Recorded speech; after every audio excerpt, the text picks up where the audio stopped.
Hoy, Taller de Luna, UN Radio, Medellín.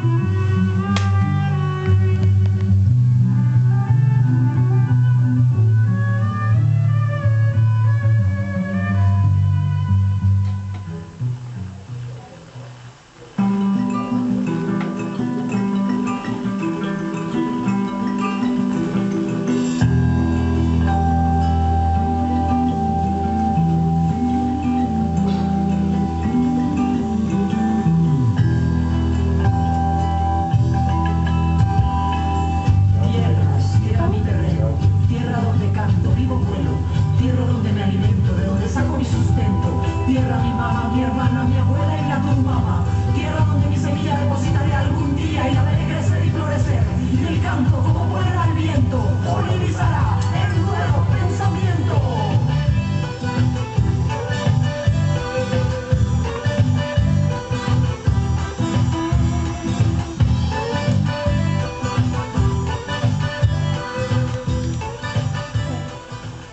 Un cordial saludo a todos. Hoy en este maravilloso encuentro de Taller de Luna nos encontramos en esta ocasión con Kenny Díaz, historiador de la Universidad Nacional, Ana Lucía Agudelo Gallego, vigía del patrimonio del municipio de Sonsón, Omar Alberto García, del Peñol, estudiante de la Universidad de Antioquia, Andrés Caicedo, economista, magíster en hábitat, director de la Fundación Urcunina de Poetas en Carnaval.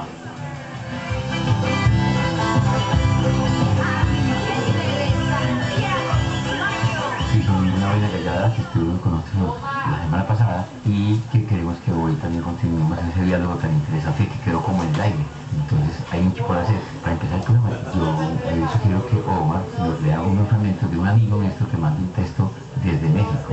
Y después de este texto, Omar nos va a contar algo muy bonito que hace parte del proyecto de Nave de los Meses. Bueno, este texto es algo que me mandó desde un vínculo ya formado de Mauricio Archila, más conocido como Lord Clisburg, y la Nave de los Necios.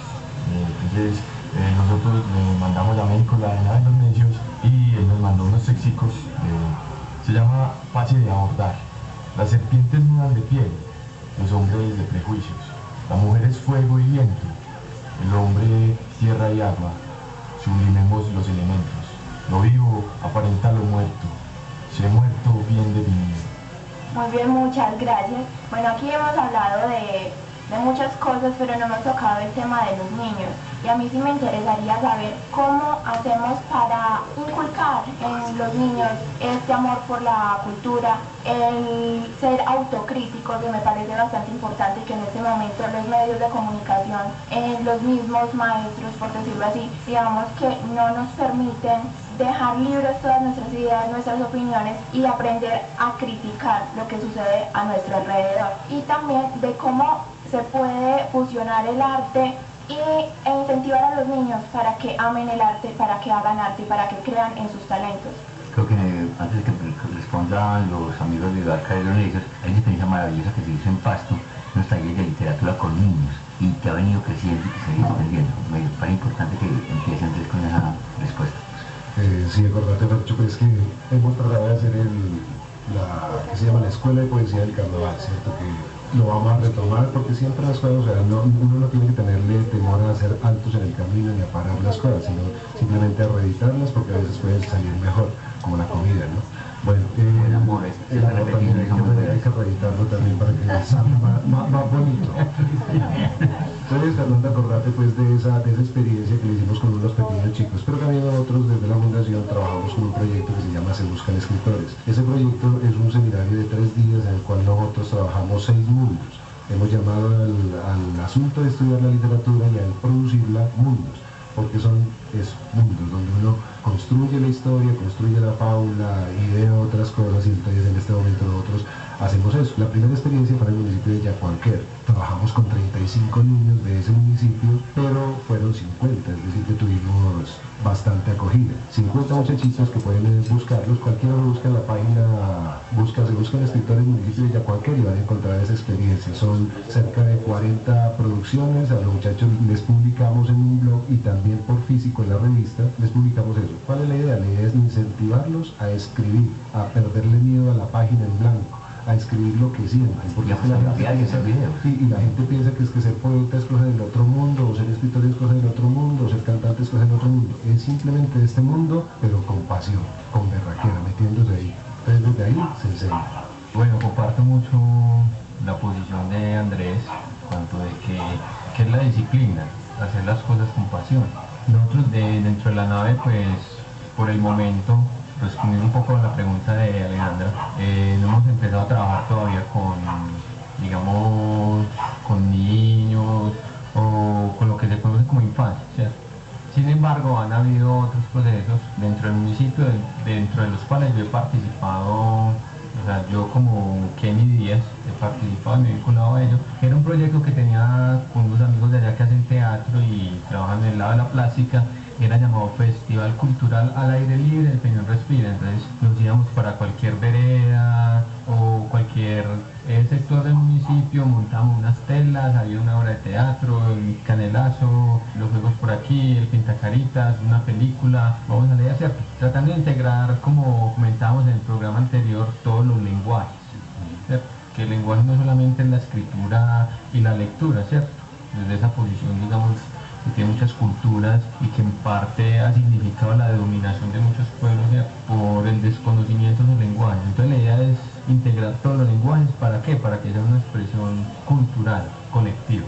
Yo veo, Fernando, veo que todos los combos de escritores, las instituciones, la gente que camina por el país está hablando de unas nuevas literaturas, ¿cierto? Sí, es una cosa en común que era que hacía falta. Que se le llame literatura expandida, se le llame diversas literaturas, no importa. El asunto es reconocerlas para darles lugar. Cuando vos decís lo de los niños, por ejemplo, le ponen, o sea, y los jóvenes están ávidos de leer y de escribir, de expresarse. El mismo Facebook, por ejemplo, las mismas redes sociales, el Twitter, cuando no era el lugar de los poetas, para enviarle a la gente, a la novia, te estoy amando más que nunca en este instante, pues es cierto. Tecnológicamente más modernizado. Hoy en día nos está permitiendo que podamos aflorar una cantidad de personajes que antes la misma tecnología no lo permitía. El tiempo es muy caro en televisión, nunca había programas de radio culturales, etcétera, etcétera, etcétera. Entonces, en ese sentido me parece que nosotros empezamos a hablar de una misma cosa, pero hay que darle un nombre y hay que empezar a confluir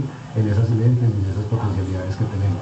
Por ahí está la idea que la vamos ahorita la vamos contando, ¿no? Sí, pero me parece bien, y yo me meto un poquitico a las preguntas que Aleja tiene, pero yo quizá también, ahora que están hablando de ese tema, pues de esa posibilidad, de esa multiplicidad de formas de expresión, de esa literatura o arte expandido, y entonces, ¿qué pensamos de las redes sociales? ¿Cómo lograr que no sea únicamente que el pelado tome la fotico, levante los deditos, se encierre en el baño para hacer la fotico, sino cómo lograr que eso también sea una dinámica creativa bastante interesante? Yo creo que tanto de estas amigas de ustedes como por ejemplo Innombrable o otra gente han logrado crear formas virtuales que tienen una cantidad de posibilidades de comunicación, lo mismo que lo que hacen en Pasto. Cuéntenos cómo pensar un poco más esas formas virtuales.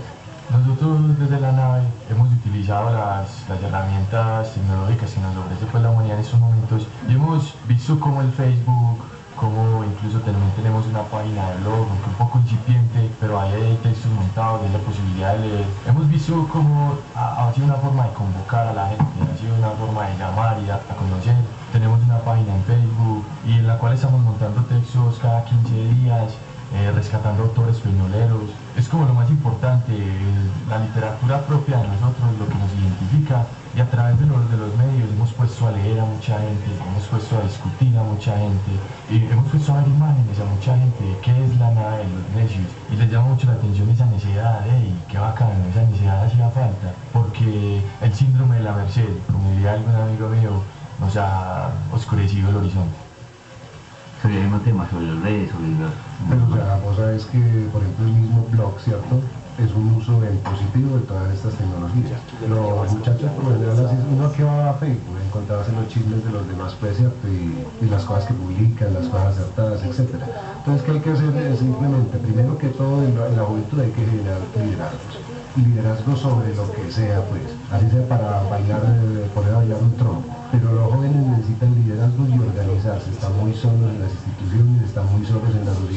están muy solos en la cultura también porque no saben para dónde coger. Los espacios tampoco están abiertos, ni siquiera los espacios públicos, no hay parques donde encontrarse. Entonces nosotros pensamos que hay que abrir esos espacios a liderar cosas, por ejemplo los clubes literarios en las instituciones. Nosotros como fundaciones, como entidades, como promotores, lo que seamos, tenemos que movilizarnos, tenemos que volvernos agentes poéticos, de lo contrario seguimos haciendo demagogia con palabras bonitas. Eso es cierto, pero hay una cosa importante que se hizo con la experiencia que ustedes tienen con lo que llaman agencias, un encuentro virtual de poesía donde la gente desde su ciudad podía comunicarse, leer el poema, aparecer en fotografía, pues como en video, pues como algo en real, y la gente podía estar en cualquier ciudad leyendo poesía. Claro que sí, o sea, es que mira, pues, por ejemplo, el recital Hojas de la Tarde Verde, Palabras al Viento para la ciudad de Mayo, va a ser con un poeta brasilero, va a ser desde España, y Andrés Caicedo yo desde acá, desde Medellín, el Pasto. Entonces vamos a hacerlo en una plaza pública, ponemos allí, y obviamente con los poetas presentes, los bailarines presentes, los teatreros presentes dentro de ese recital, porque la idea es que confluya la poética toda siempre, y que la gente empiece a ver a los poetas que son de carne y hueso, que no están allá en los libros y en las bibliotecas, en los estantes, sino que hay que tocarlos, hay que sentirlos en la calle, hay que visibilizarlos, hay que darles la mano. Muy bacano esa imagen. Aleja, hay una frase que nos dijo una vez que en el taller de literatura, que dice, realmente la historia está en la gente de la calle, pues la historia es más allá del archivo. Cuéntame, pues, como esa expresión que me parece que vale la pena ampliarla. Bueno, Fercho, yo pienso que mirar la historia desde el enfoque historiográfico que se le ha dado, ¿cierto?, como ciencia humana o ciencia investigativa, le duele mucho, le cuesta mucho trascender esa frontera de lo que es el papel escrito y de lo que es el archivo. Entonces me remito a lo que comentaba en el programa anterior, ¿cierto? Entonces las culturas que son ágrafas, cómo han logrado mantener toda esa tradición, todos sus imaginarios, toda su cultura y todo lo que encierra la cultura en sí. Entonces negarnos la posibilidad de tener como primera mano o primera fuente a la gente, ¿cierto?, que nos cuente la construcción o el proceso cultural del que hace parte. En el mismo sentido yo lo hablo precisamente desde la experiencia que ha tenido el Peñol, porque una cosa, bueno, es lo que te pueden cortar los archivos, los informes que se hubieran hecho en el momento del traslado, pero la experiencia de la gente, ¿dónde queda toda esa reflexión, todo el proceso, digamos, de un acervo cultural heredado? Yo que soy un apasionado de la música, por ejemplo, en las formas de hacer música de cierta región, ¿cierto? Es no solamente la cultura del lenguaje hablado o escrito, sino los otros lenguajes, la música, por ejemplo. Pues saltarse ese cuento de ser notario de hechos célebres, simplemente para pensar la cotidianidad, eso que nos hace ser lo que realmente somos, que es distinto, pero es muy distinto a andar contando que el presidente murió de un infarto y eso no le importa a nadie, cuando lo que importa es cómo se está desenvolviendo la cultura en las localidades, qué espacios verdaderamente hay y qué siente la gente, que eso es literatura. O sea, ¿qué es García Márquez si no haber cogido todo lo que es la cultura costeña puesta en una narración bien hecha? Exactamente, no es mirarlo desde llamémoslo por llamarlo de alguna manera, lo oficial, sino de lo que son las prácticas culturales y lo que dan cuenta de él, ¿cierto? Mirar las historias más allá del archivo judicial, político.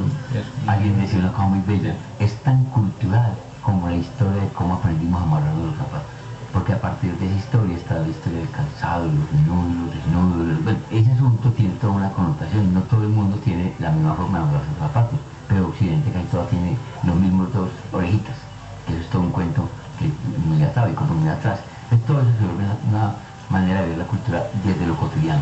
Bueno, ahora sí vamos con Omar, que él tiene algo muy bonito que contarnos, nos va a compartir una lectura de Bacardí. Voy a compartir la lectura y algo que hace parte del proyecto de nave de los necios también. Bueno, Omar. Mi sustento, tierra mi mamá, mi hermana, mi abuela y la tu mamá, tierra donde mi semilla depositaré algún día y la veré crecer y florecer, y el canto como vuela al viento. Bueno, nosotros al margen de la revista también tenemos unos panfletos, unos pequeños versos, podrían decirse clandestinos, que entregamos e incluso vendemos, pues así, por cantidades irrisorias, como una forma de que nos lean, de que sepan que nosotros escribimos, de que nos gusta, que nos tomamos el trabajo, alzamos la voz en nuestro pueblo y hay personas de quienes nos escuchan. Ellos llamaban los libelos y eran pequeñas hojas sueltas que causaban desconsuelo muchas veces, pero circulaban más o menos por debajo de cuerda. Por supuesto, es como para hacerle yo pues un homenaje a mi maestro, que es José María Vargas Vila, un escritor olvidado, humillado, ofendido, como diría algún biógrafo, el panfletario más grande de América. Entonces sería la manera más coherente de reafirmar mis palabras con una pequeña lectura que inicia de un libro que se llama Lirio Negro. Sobre mis labios ya no se refleja la sombra del beso y muerto está el sol de las sonrisas. Diré con ellos la lenta agonía de mi corazón. Cantaré el reflejo perdido de mi pensamiento sobre la onda estancada, muda y lúgubre de mi vida, donde duerme el fantasma de mis grandes sueños apasionados y lejanos. El recuerdo engrandece en la sombra santa y se refleja en mi alma como un rayo de la luna en las pupilas turbias de un cadáver. Diré yo las voces de misterio, los lloros infinitos con que habla mi corazón. El olvido de la hora antigua sería la aventura posible de mi vida. He de recordar su resplandor puro y fatal para que brille sobre el horror de mi inexorable noche. No, yo no siento el valor de escribir las memorias de esos días fatales, cuya tristeza, sin embargo, me atrae con el prestigio de un sueño insensato. Escribir. Es que mis manos mutiladas pueden hacer el gesto noble de quien trae los círculos de su alma sobre el papel, como si desfloran las rosas pálidas en una cámara fúnebre llena de la presencia visible de la muerte. Pero antes se siente todo ese tono decimonónico, romántico y oscuro que tenía Vargas, pero sobre todo esos momentos bellos de Vargas, sobre todo cuando hacía ensayo político, que era durísimo, y eso le valió que le echara a Colombia, y que prácticamente en esa época era horroroso que lo excomulgaron. Ahora en día eso como que no causa mayores cosas, pero en esa sí le dio más fama, pues lo excomulgaron y le dio mucho más fama, claro. Claro. Hay otra persona aquí con nosotros, pues Andrés está con un libro, en la semana pasada leyó un parte del libro, pero yo quisiera como preguntar dos cosas. Primero, antes de la lectura del libro, ¿por qué Instantes Fallidos? Porque es que cuando uno bautiza a alguien es porque tiene una connotación especial con el nombre. Y bueno, nosotros todos somos seres que hemos venido de golpe en golpe y de error en error, de fallidos en fallidos. Pero ¿por qué exactamente? ¿Y cuándo lo publicó y cómo se puede conseguir el libro? Algo de tal. Claro que sí. El libro de los instantes fallidos es precisamente eso, ¿no? Una falla que tenemos todos en los instantes, porque los instantes en los que nosotros vivimos son uno de muchos otros que pudieron ser. Entonces, cuando yo digo este instante es fallido en un poema, y los poemas son instantes fallidos para mí porque también reúnen un poco de instantes deseados, pero a veces no concretados, no hechos, no realizados, o simplemente que presentan falla. Es un libro que tiene 46 instantes. Un prólogo, que es un instante, que es el instante cero, 35 poemas, que son mis 35 instantes fallidos, y 10 comentarios, que son los instantes extras que nos regalan otros autores cuando leyeron el libro. Me interesaba mucho construirlo de esta manera, porque primero eran 46 años de mi edad, ¿sí? Y representa toda una simbología, porque yo habito las cosas, porque yo vivo las cosas. El libro, por ejemplo, está hecho, solamente hay una persona ajena a él, que es el diagramador. Todo lo demás está hecho por Andrés Caicedo. Entonces es una personificación mía que entrego a la gente en ese libro. Ahí estoy, ahí me veo, ahí me represento. Con todas tus fallas, digamos, con todas mis fallas y mis certezas también, por eso digo que doy y fallo. ¿Cómo se puede conseguir el libro? ¿Dónde puede? El libro a través de Poetas de Carnaval en Facebook, a través mío. En Pasto se consiguen dos librerías que se llaman la librería Marden y la librería Lira, que quedan cerca del Parque de Nariño. Cualquiera les da razón allá cuando estén ahí visitando al General Nariño, que se está levantando el saco, le pregunto. Sí, nosotros tenemos una réplica en San Cayetano, no exactamente el mismo del General Nariño, y está levantando el saco, y nosotros decimos que es el señor que vende desodorante, porque aquí levantan el saco y no se siente el sobaco de ningún tipo de olor. Entonces nos encontramos allá a tocar música, a hacer poesía, donde el señor que vendía desodorante. Pero los que no usamos desodorante. No, es como el señor parece levantando el saco como un vendedor, pero realmente los que no usamos desodorante tenemos limón y otras resacas. Otras frutas que nos untamos. Y otras frutas que nos Yo les voy a untamos. regalar un poema testigo de aquí, de este libro que se llama Delito. Sí, porque también nosotros a veces fallamos en los delitos que queremos cometer. Hay unos delitos deliciosos, de ahí los nombres. Tenemos tanto en común con un delito, que al despertar la condena empieza con un presentimiento abierto, una grieta enorme donde cae el alma. Bajo un acto delincuencial y un huracán de escombros en los zapatos, huimos en cotidiana avalancha hacia la distancia mínima que nos aleja del horizonte, del punto final. En el eco infame, en el barullo informe, clavadas en el oído inocente, paralelas al andén del mundo, nombrando el instante trágico, ordenando sentencias, viajan impunes las palabras de un colegio de reos analfabetas, cómplices del sueño perdido de un indigente, alojados en un denso cubículo, desteñimos la rosa y la visita dominical, y confundidos de ansias desterramos la noche, intentando escapar. Tenemos tanto en común con un delito que siento que no me pertenezco, y al abrir los ojos la deuda emerge como un fantasma que me tiende cercos, arroja hombres desprovistos, sueños insoñadores, paraísos sin cielos, madres plagadas de ausencia y niños huérfanos para siempre. Muy bien. Sí, qué delito. Delitos de cotidianidad, todos los días hacemos esos deslices.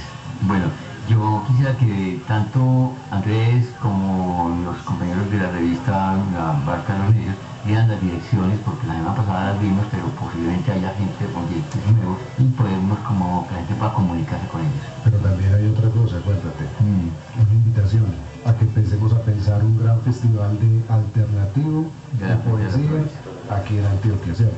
Un hermanito de poetas en carnaval, que ya miraremos el nombre que le pondremos y que donde vamos a invitar a toda la gente que esté trabajando por la cultura de todos los municipios. Solamente si juntáramos los 11 municipios del área metropolitana tendríamos un festival que superaría los 20 años de otros festivales donde no nos han incluido. Bueno, hay una cosa frente a eso antes de que den las direcciones. Hace muchos años, pues yo no había nacido, pero mi padre me contaba que realmente lo que era la fiesta de las flores era un carnaval de barrios. O sea, la gente del centro de Castilla, Florencia, Pedregal, la gente del Campo Valdés, Aranjuez y Santa Cruz, por ejemplo, se reunían y hacían unas carrozas. Y la gente participaba y se hacía una reunión muy grande en la Plaza de Feria, que es exactamente en la autopista cerca a lo que es hoy en día Tejelo. Una actividad que era mucho más popular, mucho más participativa, mucho más del barrio. Se fue convirtiendo simplemente en un desfile de sillas, de silleteros y en un desfile de caballos, que afortunadamente para esta versión de este año no va a haber la cabalgata, y se fue convirtiendo en una cosa donde ya alquilaban ya tablones para que la gente pueda mirar, cobraban por mirar, pero la participación popular se volvió cada vez menos. Yo creo que la idea que tiene Andrés es descartable y se puede pensar no solamente desde actividades de carácter de teatro, danza, revistas, sino en esas actividades comunitarias que se desarrollan en la ciudad. Vamos a pensándolo a ese asunto. Los correos de la nave sería navedelosnecios@outlook.es y mi correo que sería rapsodas@hotmail.com. Perfecto, yo creo que es una manera que ustedes oyentes se comuniquen con los amigos de las dos revistas que están participando en este programa y pues que hagamos una serie de contactos, porque la posibilidad de hacer un acto gigante, una convocatoria gigante y que sea construido por la misma gente es algo no imposible, y es necesario y no imposible. Y además que rico encontrarnos todos, o sea, la gente que ama el arte por lo general amamos la vida en todas sus expresiones, y la idea es que a partir de ese cuento, de encontrarnos allí, no tenemos que comulgar lo mismo todos, eso es terrible, pues andar buscando las comuniones de todo el mundo. Yo creo que hoy debemos comulgar es con nosotros mismos y desde ahí prodigar todo el amor al mundo. El resto no hay nada que hacer. Perfecto, maravilloso. Yo creo que hay necesidad de volver a convocar la poesía, la creatividad, la música, la danza. Terminemos con unos aforismos de los que empezaron a hacer aquí y otro poema de Andrés. Para mí es un gusto estar leyendo a Mauricio, que fue compañero del pregrado de Historia aquí en la Universidad Nacional y gran amigo de muchos años y con el que he tenido la oportunidad de compartir su trabajo investigativo con él. Todo ese proceso pues, literario, investigativo. El animal puede cargar su propio peso animal, pero la razón supera ante esta vez. Un artista es el que depura a sí mismo al borde del abismo y nadie está para presenciarlo. Esta fuerza que llevo por dentro solo puede ser comparada con la energía primigenia del Big Bang. El caos y el cosmos están hechos a imagen y semejanza. Aquí ya no sigue nada más. Significa que esto aquí ya no tiene ningún contenido.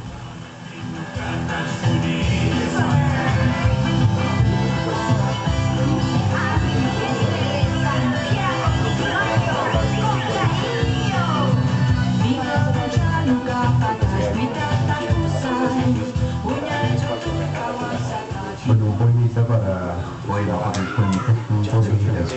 un poemita para la tierrita, la tierrita. Tan bonito este montecito, no es un poema, los poemas cortos son largos, son poemas. Como haiku no es un poema, es un poema, y no es un poema.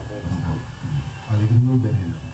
En nuestra tierra no crece el veneno sino la alegría. En casas En calles, habitaciones, valles, montañas y mares, los amantes dispersan amor al viento de toda la patria, incendian las sábanas de las madrugadas, estiran los cabellos de las noches hacia otros sueños, pasan de largo y cumplen jornadas, olvidan la infamia y superan los tiempos, filtrean los días entre dificultades y lujurias, llenas de fuerza cada día, indelebles al color de las sonrisas. Crece la alegría como toda planta que surge y no enreda su savia, ni en infamias de hombres, ni en juegos fatales, ni en transacciones inicuas de billetes en blanco. Crece el viento como crece la risa, y crecen los seres y las imágenes de mundos soñados, dentro, fuera y por encima del veneno vegetal que produce magia. Crece todo en la tierra, donde todo crece con abundancia, con lujuria y también con esperanza. Crece la alegría del mediodía en selvas luminosas, inéditas en el universo. Crece la bondad feliz en el rostro campesino de hombres caídos del cielo. Muy bien, ya que estamos en paro agrario, ¿no? Pues esperemos que vuelva a mantener semillas propias y no que nos las estén quitando, que es lo más triste. Bueno, el tiempo se nos ha ido volando. Hasta aquí el taller de Luna. Agradecemos a todos los radioescuchas, a los participantes del taller de hoy por este programa tan productivo en donde las posibilidades se ponen en la mesa, en donde surgen ideas, siempre por la literatura y por el arte. Muchas gracias. A Jorge Alquimia por estar ahí con la aplicación de audio y a todos los oyentes, claro está. Muchas gracias.